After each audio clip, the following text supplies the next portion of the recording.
الله اكبر عليك. ايه الحلاوه دي؟ ايه الحلاوه دي؟ جولة لطيفة جدا على كل ملاك هالاند، وخصوصا اللي عاملين له تريبل كابتن زي العبد لله. الناس دي راقت وفرحت، وحاجة بصراحة لطيفة جدا، وجولة مخزية جدا لبقية الفرق كلها في العموم. يعني تخيل ان الجولة دي ما فيهاش غير كلين واحد من العشر ماتشات. 9 ماتشات مفيش كلين، وكلين واحد لفريق ساندرلاند اللي اصلا مفيش حد حاطط دفاع من عنده يعني. فهارد لك لينا برضه، على الرغم من اللي هالاند فرحنا، بس هارد لك من الجانب التاني كان ممكن نفرح اكتر من كده. بس الحمد لله. ولكن مع كل هذه الظروف قدرت ان انا اطلع في المراكز بتاعتي. الحمد لله كنت المركز المليون على العالم. بعد الجولة دي بقيت 350 ألف، نزلت 650 ألف مركز، والحمد لله ماشي بالبلان بتاعي زي ما انا. ولو ان حد متابعنا هيعرف ان انا عمال انزل في الترتيب وماشي ببلان كويسة الحمد لله يا رب. والحياة ايه ماشية، وربنا يقدم لي الخير. ودلوقتي في الحلقه دي هنتكلم على ايه الدروس المستفاده من الجوله الصعبه المرهقه دي، واللعيبه اللي نفكر فيها ونبص لها، وكمان الفرق اللي الجدوله بتاعتها هتبقى حلوه جدا الفتره الجايه. لو انت جاهز معايا يبقى يلا بينا نخش في الحلقه حبيب قلبي. السلام عليكم ورحمة الله وبركاته، حبايب وعشاق ومتابعي فانتازيا الدوري الإنجليزي. أهلا بكم في حلقة جديدة مع أخوكم محمود الشيكس مجنون فانتازيا. عاملين إيه يا رجالة؟ يا رب تكونوا بخير ويكون الدنيا لذيذة كده. بصراحة في أحداث حلوة اليومين دول، الأهلي يكسب وأجيب نقط حلوة في الفانتازيا، وإيه الجمال ده مش عارف أوديه فين. دلوقتي في نقطة هقولها لكم صغيرة جدا بس قبل ما نبتدي الحلقة، ان انت لو مش ما فعلتش التريبل كابتن في العموم، في ظروف معينة انت المفروض تاخدها عشان تعرف تفعل التريبل كابتن. زي ايه الظروف دي؟ لو انت عايزه ان هو ينجح، ان اللعيب ده يكون متألق مثلا لمدة 3 4 ماتشات ورا بعض، فانت عارف ان هو ماسك فورمة، فاهم قصدي؟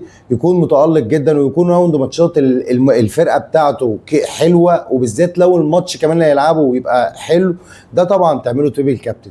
فده كل المواصفات دي انطبقت في هالاند في الجوله اللي فاتت، وانا كنت كده كده مقتنع بيها، بس كنت متردد سنه بسبب اللي عمله بيب جوارديولا لما طلع وقال ان هالاند لسه هنقيمه. بس بصراحه انا حتى قلت في الحلقه الاخيره بس انا هخش واقعد على الله وهعتمد على الفورمه. الحمد لله لعب 90 دقيقه وفرحنا، بس فرحنا في الاخر، بس كانت فرحه عظيمه. يعني الواحد انا كنت بتنطط كده مكاني، والله نفسي الحاجات دي اصورها واوريها لكم عشان تعرفوا الواحد قد ايه بيتفاعل، واللعبه دي فعلا بتلعب باعصابنا.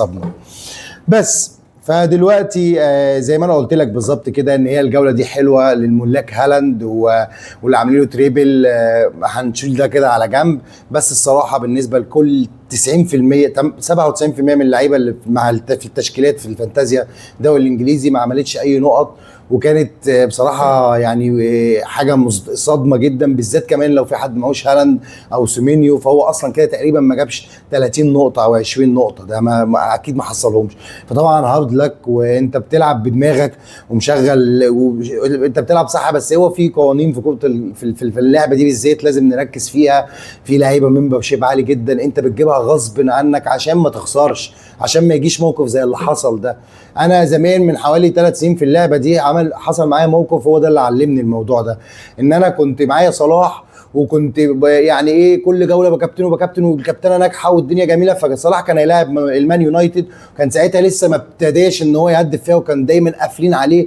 فقلت انا مش هكابتنه الصراحه، وخلاص بقى صباح الفل عادي. صلاح ساعتها جاب 3 جون اسيست، ونزلت ساعتها نازله على دماغي وفي الترتيب وفي الجروبات واتبهدلت، وقلت انا مش هعمل كده في نفسي تاني. فهي دي النصيحه اللي انا بقدمها للناس، انت لو مش معاك هالاند اجري روح جيبه، او لعيب زي سيمينيو. بس دلوقتي انا هنزل بالتشكيله بتاعتي واعرفك ان انا جبت كام، يعني تشوف برضه انا جبت كام نقطه وازاي وايه الفايده اللي استفدتها. ماشي تمام. زي ما انت شايف كده انا عندي رحت عملت تغييرين الاسبوع اللي فات، لان غصب عني انا مش عايز اعمل تغييرات، بس بصراحه اتغصبت. يعني عندي توسون كان مديني علامه حمراء مش هيلعب، والدفاع مش احسن حاجه، فانا مش عارف اعمل ايه. وانا بصراحه في دماغي قوي اندرسون بتاع فولهام عاجبني عشان التدخلات الدفاعيه، عاجبني قوي. يعني اللي هو قلت لو مش هيجيب حاجه هيجيب النقطتين. وفي نفس الوقت عاجبني برضه بتروفيتش، وقلت دفاع توتنهام المفروض ان هو كويس، على الرغم ان بصراحه شايف ان هو بقى قليل شويه، بس برضه ايه قلت اجيبه وخلاص واغامر معاه في الراوند الماتشات اللي جايه واعمل دبل اب من توتنهام واجرب.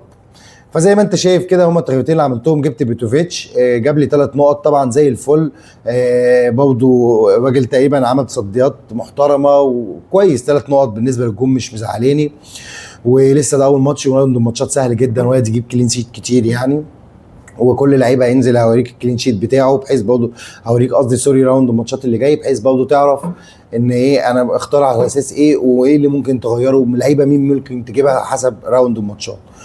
وحبيب قلبي اللي تعظيم سلام للمره الثالثه على التوالي هو سينسي الجاحد قوي يا جماعه، الراجل ده انا بحبه على المستوى الشخصي وحبيته قوي، مش هيطلع من عندي حتى لو ما جابش حاجه، الراجل مراضيني فوق الطبيعي مش عارف اللي هو ايه، يعني الكلين راح وبهدله، جاب النقطتين دفاعيين وجاب ال وعمل اسيست فجاب لي 7 نقط، والنقطتين الدفاعيين دول يا جماعه يعني اللي هو تقريبا هو ده اللعيب الوحيد اللي عملها من ساعه ما ابتدى الدوري في ال6 جولات، هو الوحيد اللي جابهم في كل الماتشات، فراجل انا نصحت بيه كذا مره يا ريت الناس تروح تجيبه تستفاد يعني مش اكتر. وفان دي فين كالعاده اطلعه بره جاب شوطات حلوه ادخله يبهدل ماتيني، دي حقيقه فعلا لان انا طلعته جولتين جاب 14 ومره كلين شيت 6 في ماتشين صعبين، ونزلته كل الجولات اللي بعدها ما جابليش اكتر من نقطه او نقطتين، بس يلا ان شاء الله يظبط. وانا اللعيب اللي جبته اندرسون زي ما انا قلت برضه نفس فكره سينسي، ان الراجل ده بنلعب على البونص بتاع الدفاع، فهو جابهم لي بالفعل مع نقطه راح منهم يمكن كل حاجه، جاب لي 3 نقط يا جماعه، ال3 نقط في الجوله دي حلوه قوي يعني، ان انت تجيب 3 نقط عامه للعيب دلوقتي حلوه. بس وطبعا ديسبريول جاب لي نقطه، بس هو كان في الماتش مش وحش بس كان غير موفق، وصلاح جاب لي نقطتين، والصراحه مش منتظر اكتر من كده معرفش ليه، بس انا بقيت حاطه كده عشان ممبر شيب. وطبعا البرنس التاني سيمينيو اللي برضه يا جماعه مفيش، الراجل ده لو الناس مش معاه لازم تجري تجيبه، خطر جدا عليك يا ابني، مفيش عند في لعيب زي ده لعيب فورمته ده احتمال يبقى فيه تريبل كابتن ليه لو الناس لسه ما فايتهاش على عند في ماتشات معينه. جاب لي برضه 7 نقط زي الفل. وعندي ايزي برضه، عايز اقول لك ان ايزي لعب ماتش جميل جدا جدا، وحط كرة يا جماعه ما تتجابش، بس بوب بتاع نيوكاسل يا انا ما اعرفش جابها ازاي، الجون ده بجد محترف، انا رفعت له تعظيم سلام، دي ما تتجابش، احاول ان انا اجيبها لكم واحطها لكم غلطه كده فوقيه، ما اعرفش ازاي جابها ازاي، فاهم هتجنن، جون رسمي وعملها ده مش لاعبه واحده يا جماعه، ده 2، واحده سيل صعبه قوي اللي كانت في الارض دي، بس في واحده قنبله برضه راح جابها، يعني انا بقول لك ايزي كان مينيمم يطلع بجونين ب 15 نقطه، بس هو ما كانش موفق، وعادي يعني اعمل ايه، هي الجوله كلها على الناس كده. وماتيتا نفس الكلام، جات له كميه انفرادات وحاجات غريبه جدا برضه مفيش توفيق. وطبعا السفاح النرويجي البرنس الكبير اللي انا بقى خلاص بقى يا هالاند بقى ايه الجمال ده، كفه يعني الراجل روق عليا بجد، فاهم، ب 48 نقطه التريبل كابتن اللي ظبطتني في الجوله دي كلها يعني. وجواو بيدرو برضه اللي هو كان رايح يلاعب فريقه اللي المفروض هو يحط عليه بقى ويقول له انا مشيت وبتاع، جه ويلك صح زميل الامس، صديق الامس عدو اليوم، حط عليه وجاب جونين وبس. وعندي طبعا انا غلطت ان انا طلعت ماجوي بس كان بيلعب ليفربول، بس يعني مش الحال، جاب 7 نقط بره، والتغيير والدكه عندي مش لطيفه يعني، بس في التوتال جبت 79 نقطه، والحمد لله نزلت في الترتيب لل 350,000، والحمد لله ماشي على الطريق السليم، ولو بالشكل ده ممكن في خلال 5-6 جولات ابقى جوه ال 50,000، وان شاء الله نتشبث فيها ونمسك زي الموسم اللي فات ونقعد لاخر الدوري.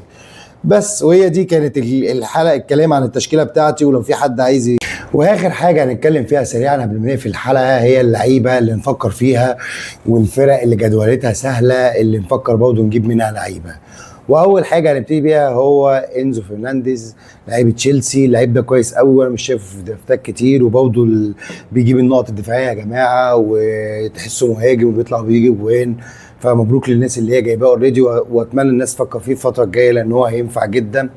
واللعيب اللي هو مينتي اللي بيلعب في برايتون، اللعيب ده انا صبرت عليه اول ماتش تاني ماتش كنت براقبه كده، بس بصراحه اللعيب فورمته عاليه قوي، وبرايتون هجوميا حلوه بس دفاعيا مش احسن حاجه. بس نفكر فيه لانه سعره كمان كويس. وطبعا اللعيب الجميل اللي طلعناه كلنا بسبب ان هو كان عنده مشكله بس اصابه خفيفه والمفروض نرجعه تاني، هو اسماعيل اثار، واول ما رجع جاب جون وبيقول لكم انا لسه على فورمتي، فالناس تفكر ترجعه. وانا اصلا اوريدي عامل الاثنين ترانسفير دول عشان خاطر وفرت 800,000 في البنك عشان اعرف اجيب اسماعيل اثار او قدوس بس. واللعيب اللي برضه اللي عامل نمره الموسم ده هو دوكو، لازم كلنا نفكر فيه، سعره كويس وفي نفس الوقت هو كل موسم كان بيبقى لعيب فيك كده ملوش لازمه عمال يجري في الملعب وخلاص بيهبد. الموسم ده هو اكتف قوي على الجون، وفعلا هو لعيب فانتزي يعني اللي هو بيجيب نقط حرفيا واسيستات ولا جميل يعني. الناس اللي نزلت بيه هو هالاند الجوله اللي فاتت مبروك عليهم لانه حقق لهم 10 نقط وعملوا زي ماتشنج حلو كده مع بعض. وانتوني اللعيب بتاع بيرنلي، الفريق كله برضه مكسح بس اللعيب ده كواليتي لعيب كويس قوي وكل ماتش بيعمل حاجه، يا اسيست يا اما مش عارف. وانا كنت كمان براقبه ان هو كمان داخل في المساهمات الدفاعيه. لا اللعيب كويس قوي وفورمته حلوه بعيد عن الفريق، لو حد عايز يجيبه بسعره ممكن 5 مليون 5.1 حاجه زي كده. واي حد من دفاع ارسنال او من خط النص او من الهجوم شيل وعبي يا برنس، لان اصلا الجراوند بتاعها زي ما انت شايف محترم قوي. لو معاك فلوس تجيب جابريال جيبو، لو مش معاك عندك كاليفوري تيمبر، وعندك في نص الملعب ايزي، عندك ساكا، الدنيا جميله. وعندك قدام عندك جيكوريز لازم نفكر فيه ندخله في التشكيله الفتره الجايه. وطبعا زي ما قلت لكم اللعيب الجميل اللي انا اتكلمت عليه لو الناس متابعاني وبس بتشوف هتفهم اللعيب القديم اللي انا قلت عليه بتاع نيوكاسل، اللي هو لما كان لسه جاي وانا رحت شفت فيديو اللي هو فولتميدا عمل ماتشات جميله قوي، وانا قلت ان اللعيب ده ماتيريال لعيب كويس قوي والناس تفكر فيه. وفعلا من ساعه ما نزل وهو باين له ليه شكل وبيجيب اهداف، جاب تقريبا 3 اهداف. فانا شخصيا هعمل اي حاجه عشان ادخله تشكيلتي ان شاء الله الفتره الجايه وانصح الناس بيه. وفي الفريق المكسح الاخير اللي هو ويست هام في ضيوف، الحاج ضيوف فظيع يا جماعه، حيوان بشري الصراحه مش قصدي شتيمه بس دبابه في الملعب. النقط الدفاعيه بيجيبها، بيعمل اسيست تقريبا كل ماتش حتى لو الفريق بلانك. هو بصراحه طالع كده ايه لعيب جميل وسعره يعني تقريبا 4.6 حاجه ببلاش يعني. وبوين يعني انا بتفرج عليه بس هو المكنه ابتدت تطلع قماش ابتدى يشتغل، واعتقد ان هو لو اشتغل ورجع زي الاول الفريق ظبط حالته الناس هتروح له يعني. واول ما يبتدي يشتغل نبقى نفكر فيه. بس هي دي الخلاصه، وتسلموا حبايب قلبي، يا رب تكونوا استفدتوا من الحلقه. ولو عجب الفيديو اديني بقى اللايك الجميل واعمل لي السبسكرايب يا عسل. سلام عليكم.